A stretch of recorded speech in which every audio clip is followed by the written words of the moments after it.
ആണ്ടുവട്ടത്തിലെ 5-ാമത്തെ ഞായർ.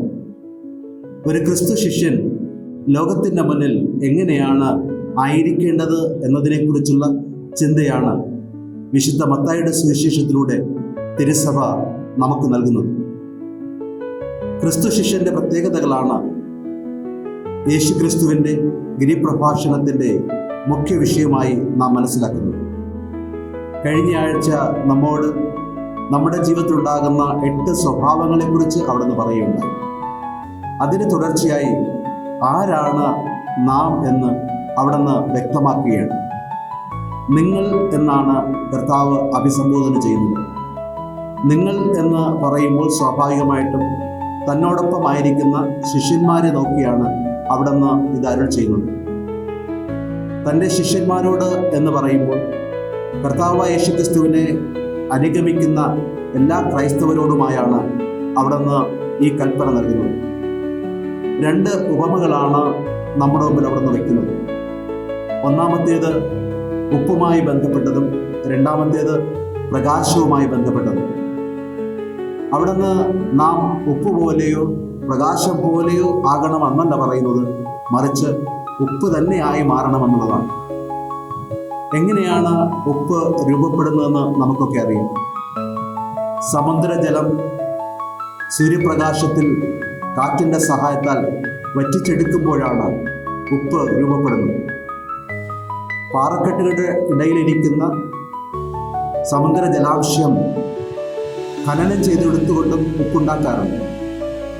ഉപ്പ് വെള്ളത്തെ ബാഷ്പീകരിച്ചും ഉപ്പ് ഉണ്ടാക്കുന്നതിന് കാരണമായി തീരാറുണ്ട്. ഈ പ്രതിഭാസങ്ങളിൽ അടങ്ങിയിരിക്കുന്ന ഒരു വസ്തുതയുണ്ട്. കഠിനമായ ഒരു പ്രക്രിയയിലൂടെ കടന്നു പോകുമ്പോഴാണ് ഉപ്പായി രൂപപ്പെടുന്നത്. ഒരു ക്രിസ്തു ശിഷ്യനെ സംബന്ധിച്ചിടത്തോളം അവൻ ക്രിസ്തുവിൻ്റെ യഥാർത്ഥ ശിഷ്യനായോ അനുയായിയായി മാറുന്നത് ഒരു നീണ്ട പ്രക്രിയയിലൂടെ കടന്നു പോകുമ്പോഴാണ്. ആ പ്രക്രിയയുടെ അടിസ്ഥാനം എന്ന് പറയുന്നത് ക്രിസ്തുവിലുള്ള പരിവർത്തനമാണ്. ക്രിസ്തുവിലുള്ള പരിവർത്തനം ജീവിതത്തിൻ്റെ എല്ലാ പ്രവർത്തനങ്ങളെയും, ജീവിതത്തിൻ്റെ എല്ലാ കാഴ്ചപ്പാടുകളെയും, സ്വഭാവ ശൈലികളെയും മാറ്റിമറിക്കുന്ന ഒന്നായി മാറുന്നു എന്നുള്ളതാണ് ഇവിടെ സൂചിതമാകുന്നത്. ക്രിസ്തു ശിഷ്യനെ സംബന്ധിച്ചിടത്തോളം ക്രിസ്തുവിൻ്റെ ദൈവിക ശക്തിയിലുള്ള ഒരു പരിവർത്തനമാണ് അനിവാര്യമായി വേണ്ടത്. ഒരു ക്രിസ്തു ശിഷ്യൻ ഉപ്പായി മാറണമെങ്കിൽ സ്വാഭാവികമായിട്ടും ഈ പ്രക്രിയയിലൂടെ കടന്നു പോകേണ്ടതുണ്ട്.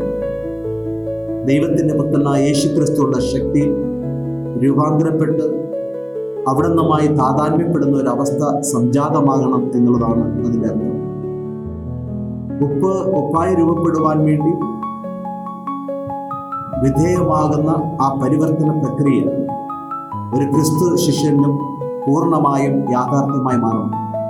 അങ്ങനെയുള്ള പരിവർത്തനത്തിലൂടെയാണ് ഉപ്പായും ശിഷ്യനായും രൂപപ്പെടുന്നത്. ഉപ്പായി രൂപപ്പെട്ട് കഴിഞ്ഞാൽ അതിന് 3 പ്രത്യേകതകൾ പ്രദാനം ചെയ്യുന്നതിന് കഴിയും എന്ന് നമുക്ക് മനസ്സിലാക്കാം. ഒന്നാമതായിട്ട് ശുദ്ധീകരണ പ്രക്രിയ നടപ്പാക്കുന്നതിന് സാധിക്കും. ഉപ്പ് ശുദ്ധീകരിക്കുന്നതിൻ്റെ അടയാളമാണ്, വിശുദ്ധിയുടെ തന്നെ പ്രതീകവുമാണ്.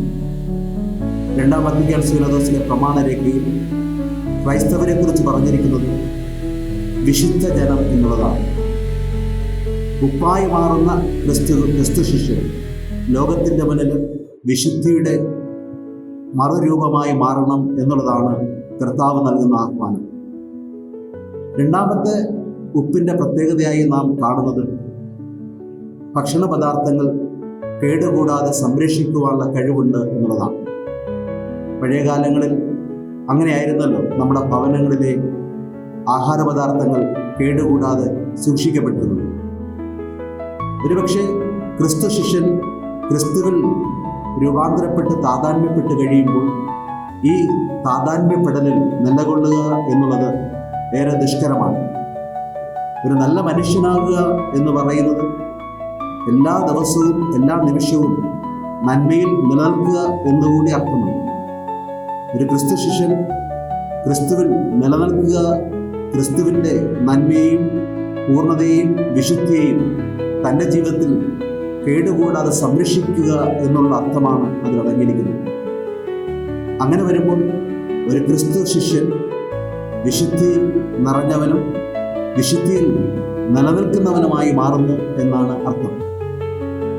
മൂന്നാമത്തെ ഉപ്പിന്റെ പ്രത്യേകതയായി നാം കാണുന്നത് അത് ആഹാരപദാർത്ഥങ്ങളെ സ്വാദുറ്റതാക്കി മാറ്റും എന്നുള്ളതാണ്.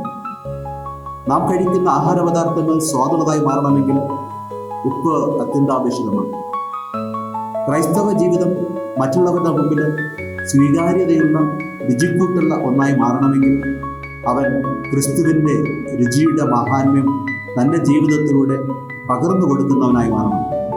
അങ്ങനെ ക്രിസ്തുവിൻ്റെ രുചിയുടെ പൂർണ്ണത ജീവിതത്തിൻ്റെ വൈവിധ്യമാർന്ന മേഖലകളിൽ സാക്ഷ്യപ്പെടുത്തുമ്പോഴുണ്ടാകുന്ന രുചിയുടെ നിറവാണ് ക്രിസ്തു ശിഷ്യൻ്റെ നിറവായി മറ്റുള്ളവർക്ക് അനുഭവവേദ്യമായിട്ട് മാറുന്നത്. ഇപ്രകാരമുള്ള ഒരു വലിയ രുചി പകർന്നു കൊടുക്കുന്ന പ്രക്രിയയായി ക്രൈസ്തവ ജീവിതം മാറണമെന്നാണ് തൻ്റെ ശിഷ്യന്മാരോട് യേശുനാഥൻ ആവശ്യപ്പെടുന്നത്. രണ്ടാമത് അവിടെ നിന്ന് ഉപയോഗിക്കുന്ന പ്രതീകവും ഏറെ അർത്ഥവത്താണ്. പ്രകാശത്തിൻ്റെ പ്രതീകം.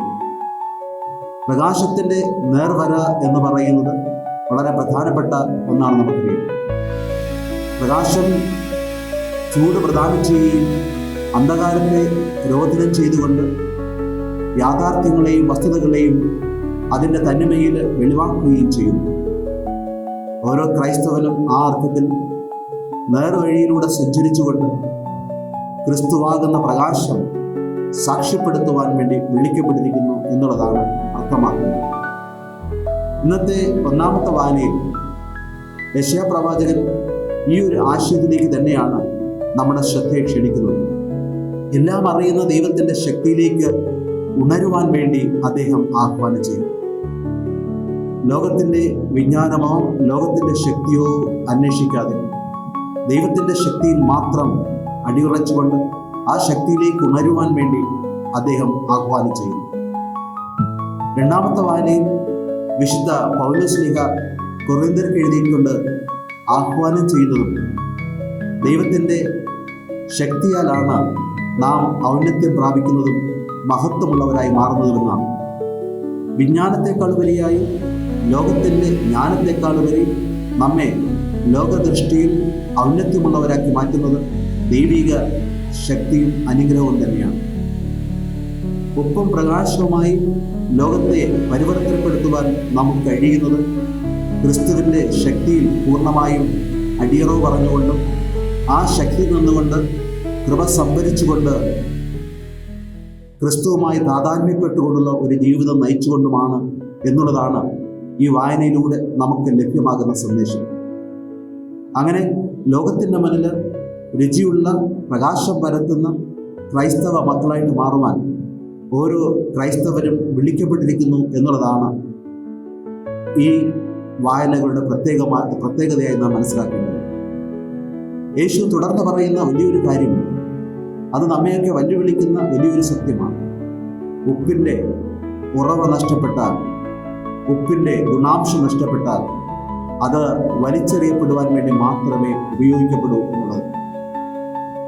ക്രൈസ്തവ വിശ്വാസം, ആ വിശ്വാസത്തിൻ്റെ തനിമയിൽ ക്രിസ്തു വെളിച്ചമായും ക്രിസ്തുവിൻ്റെ രുചിക്കൂട്ടായും പകർന്നു കൊടുക്കുവാൻ കഴിയാതെ വന്നാൽ ഉപയോഗശൂന്യമായി മാറും.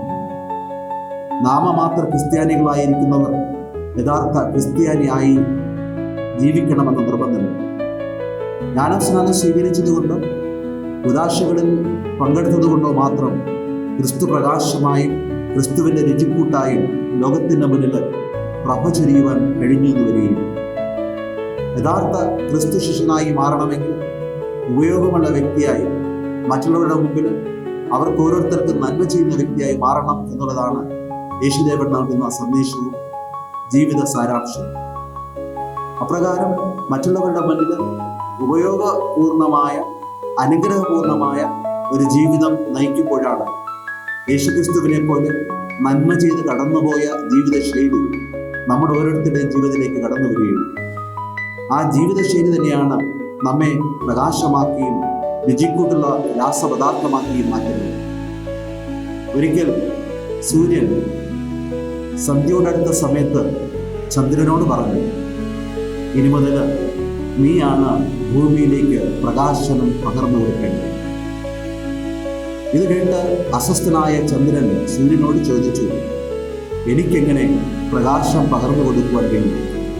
എനിക്കതിനുള്ള ശേഷിയോ പ്രകാശത്തിൻ്റെ സംഭരണിയോ ഇല്ലല്ലോ. സൂര്യൻ ചന്ദ്രനോട് ഇത് മാത്രം പറഞ്ഞു, നീ മറ്റൊന്നും ചെയ്യേണ്ട ആവശ്യമില്ല. എനിക്ക് അഭിമുഖമായി നിൽക്കുക. എനിക്ക് അഭിമുഖമായി നിന്നു കഴിഞ്ഞാൽ എന്നിലെ പ്രകാശത്തിൻ്റെ രശ്മികൾ നിന്നിലൂടെ പ്രതിഫലിപ്പിക്കപ്പെടുകയും ഭൂമി മുഴുവൻ പ്രകാശപൂർണമാകുകയും ചെയ്യും. ഒരു ക്രിസ്തു ശിഷ്യൻ വിളിക്കപ്പെട്ടിരിക്കുന്നത് ഇപ്രകാരം ക്രിസ്തുവിന് അഭിമുഖമായി നിന്നുകൊണ്ട് ക്രിസ്തുവിൻ്റെ പ്രകാശത്തെയും ക്രിസ്തുവിൻ്റെ രുചിക്കൂട്ടിനെയും മറ്റുള്ളവർക്ക് പകർന്നു കൊടുക്കുവാൻ വേണ്ടിയാണ്. അതിന് അവിടുന്ന് ആവശ്യപ്പെടുന്നതൊന്ന് മാത്രം, കർത്താവിന് അഭിമുഖമായി നിന്നുകൊണ്ട് അവിടുത്തെ സ്വന്തമാക്കുക.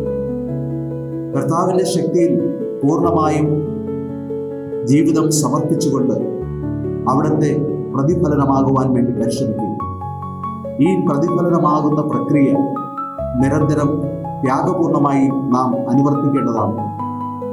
അതുകൊണ്ടാണ് രണ്ടാമത്തെ വായനയിൽ പൗലോസ്ലീഹ കുരിശിനെ കുറിച്ച് നമ്മെ ഓർമ്മപ്പെടുത്തുന്നത്.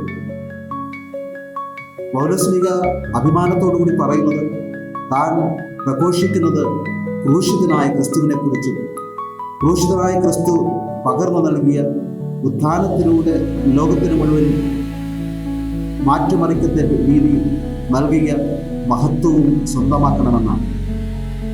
ക്രിസ്തു ശിഷ്യനും തൻ്റെ ശിഷ്യത്വത്തിൻ്റെ പാതയിൽ മുന്നോട്ട് പോകുമ്പോൾ യേശുവിൻ്റെ കുരിശിനെ സ്വന്തമാക്കി ജീവിതത്തിൽ പൂർണ്ണമായും പരിവർത്തന വിധേയമാകുവാനും ആ പരിവർത്തിതമായ ജീവിതം നയിച്ചുകൊണ്ട് മറ്റുള്ളവരുടെ മുമ്പിൽ ക്രിസ്തുവിനെ പ്രതിഫലിപ്പിക്കുവാനുമുള്ള